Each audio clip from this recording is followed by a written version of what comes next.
Alright guys, we got our gun in, our undercoat gun to spray this fluid film. And I took it out of the box and assembled it. It's very, very easy to assemble. I mean, it's a cheap gun, but it'll work for doing this, I hope. Gives these different flexible wands, screws onto the end. It's got different ends on it for, you know, spraying multiple directions or straight in or whatever you need to do. And of course, as soon as I get the box, it starts pouring the rain outside. So, but we're gonna do this outside because it will make a giant mess.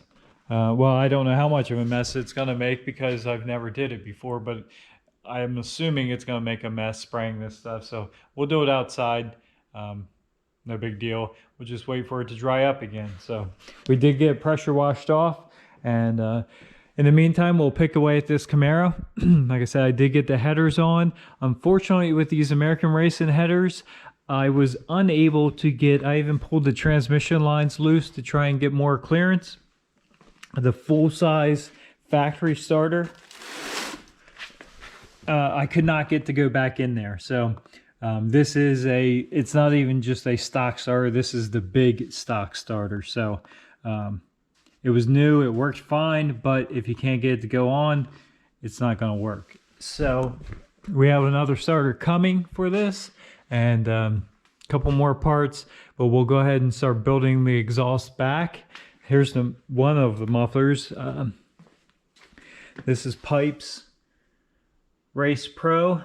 Customer had bought all this stuff. He has an X pipe here with manual unbolt cutouts on it. So we'll use what he has here, make all that work, and see how far we can get on this. So the problem with the starter, we have actually a pretty big amount of room here. I don't know if you can see that. It's a pretty big open space through here. The problem is the length of the starter actually hits these tubes in the front here, and I just can't get that starter in there. So I did call American Racing Headers. They recommended a starter. It's a Power Master, I think 9500 series, and we have one coming. So I know someone's uncle's brother's friend's cousin has did this before, and the stock starter fit fine, but it would not in this case. Like I said, that's not only a stock starter, it's the bigger of the stock starters, so just couldn't make it work. And the Power Master is a high torque mini starter, so it's actually a better starter anyway. So we got the X pipe slid up on the headers. That actually the spread there fits pretty nice, slips onto the headers. It's a little close at the cross member. We might have to possibly flat spot up here. Yes, it is a little close. We do have some lap joint band clamps coming. I think that's going to be the best way here. I wanted to kind of do maybe a V-band clamp, but there's just not very much room at all here. So I think for now, our lap joint band clamp, stainless steel band clamp, might be the best option there. All these spots, once I get them finalized, even though they do have the slice in the pipe, I probably will weld them, and I'll just run a bead down through there. I think it'll look better, cleaner, and obviously hold stronger. The clamps just aren't very attractive, especially when you look through. We do have some twist. We need to move these around quite a bit. As you can see right now, it's hitting that cross member, and it's kind of pointing down. Don't like that at all. But we have a good bit of adjustability here, so let's see what we can do. Kind of flip-flopping here again today, but we still wait for this stuff to dry off, let's go ahead and check out these rockers. I did start prepping stuff. Throw the keys there. So the new rockers, the new outer rockers, and the inner structure will come all the way up to this seam here. As you can see by each one of these little rust spots, there's a spot weld right there. So if you have one of these trucks and this one's pretty bad, and it's kind of like the hitch, this stuff is just, if you really push on it, yeah, it goes right through. So there's not very much left. If your Dodge truck looks like this, don't push on it or it's gonna look like that. So yeah, definitely time to do this. As I was saying, to prep this, we actually pulled the sill plate up, pulled the kick panel out. It's sitting up there. We pulled the weather stripping up out of the way because we will need to drill these spot welds. We'll make a cut through here. But for right now, we're going to kind of do a little surgery here and just see how bad it is. We do have the outer rocker panel, we have the inner structure, we don't have the very outer inner, if that makes sense. So there's actually 3 panels here. We don't seem to be able to locate the very outer inner, so it's brown like this. I don't know how bad it is. We won't really know until we get this cut open. So I did the same thing in the back here, back door. We pulled the panels up out of the way, pulled the weather stripping up, and we'll make some marks. Again, we are doing rock or cab corners also, so we might trim them too. I don't like trimming a whole, you know, I don't like making too many cuts, so I don't want to make a cut up here, just see how it is, and then make a cut up here and then finally chisel that off. So we'll get some measurements, get a mark real close to where the new panel is going to come, and then we'll probably end up trimming kind of right in this area. And once we get some drilled spot welds here, we'll take the air chisel and knock that loose and then do the final trimming in between these areas. So anyway, that's kind of long-winded, but pretty much I'm going to cut these panels out and see how bad it is behind. And with that laid out there, the new piece, obviously we have the hole in the center there in between the 2 door jambs, and on the truck same hole. So we know we have more than there, so we'll stay under that.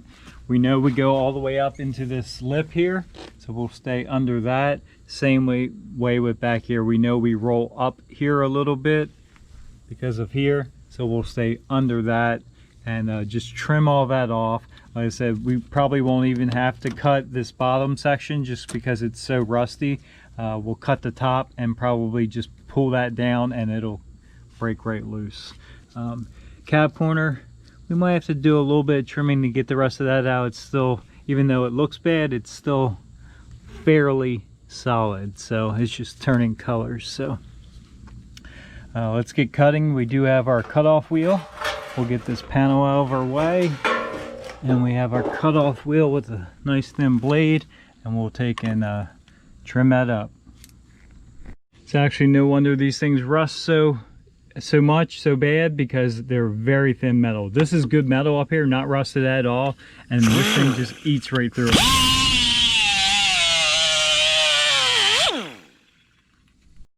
All right, and with that cut out, obviously already you can see this whole panel is coming down. We have a cut, just rough cut, and like I said, we're just gonna kind of pull it here and see what happens. You can see absolutely nothing connecting that bottom anymore. It's just completely gone. We might have to trim a little bit back here in the cab corner, and you can see the extent of the rust damage. Let me get this piece the rest of the way off, and then we'll see how bad it is. And we got that piece off, and the rust damage is pretty extensive. This stuff is just kind of like the hitch was. It's just flaking apart. There's not really anything structural left to it. Fortunately, we do have this inner piece. Yeah, that's bad. That's a shame. We do have this inner piece. I'm gonna quit picking at this before we get cut as soon as I get this piece off. But the outer inner, if you would, so the innermost part, this piece right here through these holes, we do not have There are no holes in it yet. It just all depends if we can get this piece and the rest of the outer, which is down there, the rest of that outer at that seam off without completely destroying it. So we'll probably end up cutting along there and grinding as much as we can to get back to it, so we're not air chiseling on that kind of delicate piece. But yeah, this is pretty eaten up. So if you notice rust, it's definitely best to get to it sooner than later. Same way with up front here. The front door section is actually probably worse. It's just yeah, nothing left here. So and we stayed far enough back, we ain't gotta worry. This rocker panel, even though they say as factory, really the rocker panel is really the whole side of the truck. So the rocker panel that goes through there are no factory seams. This whole door jamb all the way up to the roof line, A pillar, B pillar, C pillar, it's all part of the rocker panel. So there's no such thing as really factory rocker panels, except if you get the whole side of the cab. But it is what it is, and we just got to make this work.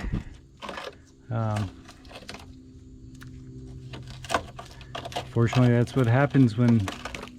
Let me pull this piece back here a little bit. Shoo.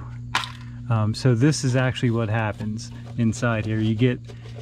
They have holes in the back here, and they actually had tape. Yeah, I think part of the tape is still here. So they had tape from the factory, which makes 0 sense. Covering the holes back there. Eventually that tape peels out. A bunch of crud as you're driving, road debris, salt, sand, whatever, gets caught in between these 3 panels here. And you can see it down here. That's all sand. Sand, salt, water, just holds moisture and lays in there and just eats away. There are drain plugs here, but eventually they'll get plugged up and stuff quits draining, and it just sits in there and, like I said, eats away and turns into that. So we'll try to coat this as much as we can as we put it back together to save that. But this stuff was galvanized from the factory, and it rusts from the factory. So all right guys, back to work on the Camaro here. We actually ordered that starter yesterday from Summit Racing, and it's here today. So we'll get that pulled out of the box. It's amazing they can ship stuff and I can receive it that fast. So I'm actually going to be installing that today. And we did get some V-band clamps also. So we got some the lap joint, stainless lap joint clamps I was talking about for here, but I went ahead and picked up some V-band clamps. I do like using these. We'll see if we have enough room. Like I said, it is a little tight there, but we're going to pull these back off. Probably going to trim it up a little bit, try and get it as close to this cross member as possible, which will help with the clearance here at these cutouts. Again, this isn't my favorite system. I would rather kind of build it from scratch. We do have a stainless 3-inch kit coming with just bends and pipes like I normally use, and I'll cut and make work. But yeah, this was already supplied to us, so we have to use it. I may still modify it. I'm not 100% sure yet. I don't really like how low it's hanging still. I'm gonna work on that and try and get it pushed up. The biggest part is this flange is just huge, and unfortunately that, you know, part there just hangs down lower than everything. Like I said before, the clamps will be coming off and I'll be welding that. I'm just using them to hold it in place while I get everything situated. So let's get that starter out. We'll get the starter up on, make sure all that's good, get it hooked up, put our trans lines back up, and we'll go from there. All right, we got our starter pulled out of the box here. There's a bunch of warnings and stuff on the box, all that kind of stuff. But I'm not gonna lie, this is a pretty sweet starter. Way smaller than our original. I'll hold it up here. So mounting flange, you can see how much shorter that is. And I mean, this thing weighs nothing compared to that thing. And this, I think this will actually, they rate this for up to 18-to-1 compression ratio. So this thing is way more than what we need for this car, but these things usually sound pretty good too. They have a unique sound to them. So we'll get this installed up on there. I'm sure it'll fit with absolutely no issue. All right, we got the starter on, the wires hooked up. Again, we have to kind of deal with what we have here to work with. So the wiring is, it's got heat shielding on it. We routed it the best way we could with the length we have available. It's off the header. It's close, but it's off the header, and it does have heat shield. So we're going to call that good. We did go ahead and pull these pipes off. So we're off the headers. We have our V-band clamps. Actually, we don't. I used the lap joint. Let's just put it up and look. All right, back up in the air. Instead of me trying to fumble around and tell you what we did, I'll just show you. So we have the starter on, and as you can see, even as small as that starter is and compact it is, we have header clearance here, but it's still kind of tight in there. So that's why we could not fit that full-size starter on. This one fits beautifully, and it should work really well for us. I did use these lap joint connectors on here, the stainless steel band clamp lap joint connector. They have a step in them there, so it laps over that, and it seems really strong. Should be a leak-free seal there. We're good with that for now. So again, these clamps are coming back off. They're just holding it on in place for now. We have our X pipe. I pulled these pipes off for now, and we're gonna go ahead and test this starter out and see how it sounds with the new headers. Make sure everything works before we go any further. With the exhaust, I'm really not liking it. The only way I can come through this area with exhaust is right here. That's the highest I can go with this cross member that someone welded in there.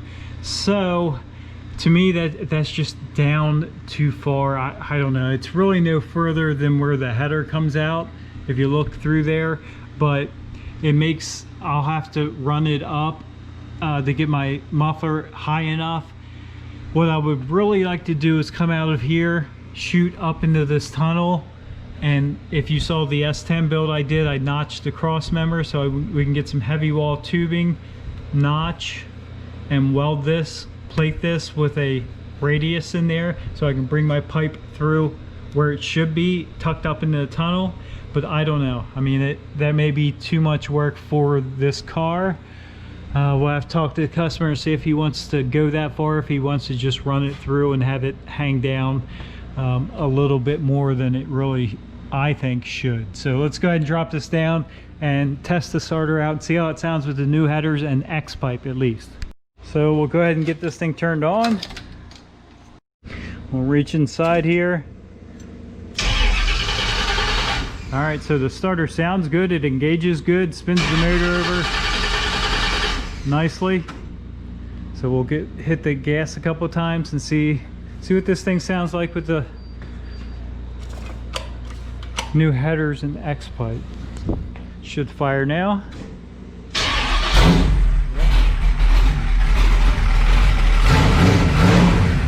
Sounds way better. Way better.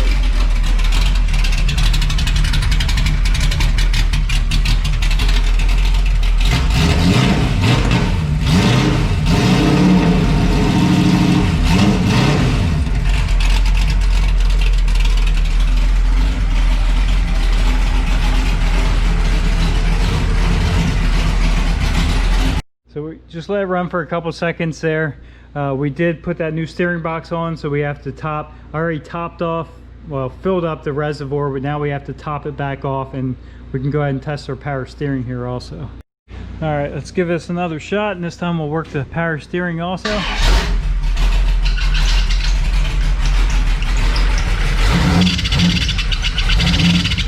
we got a little power steering squeal. All right, with a quick belt tightening, it was a little loose for some reason, and we top the fluid off again. Let's go ahead and fire this up. Yeah, it sounds so much better with that exhaust on. Not even muffler jacket. And we have power steering. Locked and locked. And this is a quick ratio box too. So I'm only turning that much, and you can see how much that wheel turns. Peek inside here. Temperature's good, oil pressure's good, volts are good. Go ahead and flip the fan on just to be safe.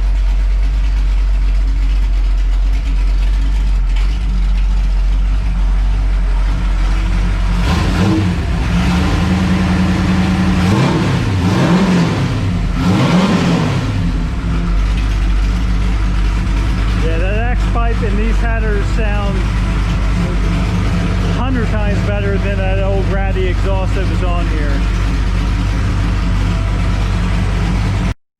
Alright, so I couldn't stand it. You guys probably figured that out anyway. I was gonna notch this cross member. So we have our muffler kind of mocked up. That's about as high and as tucked as I can get with clearance to the floor. And we need to come obviously through there. You can see my lines there. We got some pipe, and I notched it, so we're gonna actually kind of just like that, we'll cut the cross member away. This is pretty thick. It'll plate it. It's thicker than what this is, so once we cut that away, we'll slide this in, trim this up, grind it down, and then we'll weld that solid and cap that off. Well, it'll weaken that a little bit, but really that thing it doesn't even need to be there. They did it when they put the roll cage in, and maybe they had ideas of later on doing some kind of rear suspension. I don't know. Not real sure why this is here, but it's in our way, and the best way I know how to fix it is notch it and plate it with some steel. Alright guys, we have both sides here marked out. This side I decided to go up a little bit higher. This side we also have marked out. That's the general area I want that muffler to be in, so that'll work. I think for right now though, we'll make that a separate video. It's a little bit involved cutting that out, grinding it, making sure the piece fits, and then welding it all up, and then running the exhaust through there too, making sure it fits. So thanks for stopping by. Have a good day.